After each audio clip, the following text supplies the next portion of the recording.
guys, dati pa ito, kubo pa lang. And then there was a termite infestation. After that, di ko alam yung pangalan niya, basta yung tatay, he wants to, Si Apo Suring. si Apo Suring, he wants to build a house from bato. Pero since wala silang pera, he decided to make his own.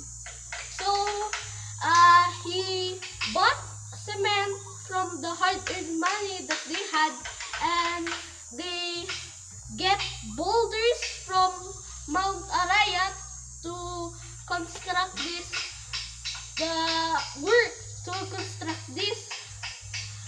Parang mansion. And then, 1917 or 1920,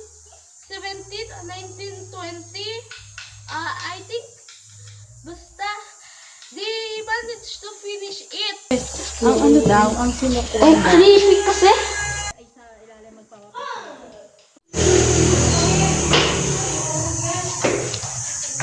Grabe, ang creepy.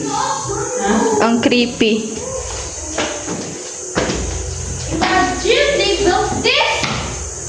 Mansion na ito! Kung palo dito. Uy, Jimmy, may attic here! It's creepy but it's amazing. Amazing! Because they sculptured this. They're all bare hands, huh? Mansion na ito, pero sobrang creepy. Patong bahay. Ano? Yung ganyan? Yung reading? Bakit? May tae? Siguro totoo nga. Nilagyan lang ng ano. Excuse me. Bato. Kat ka dun, dali. This is Lollipop! First, I can't believe this!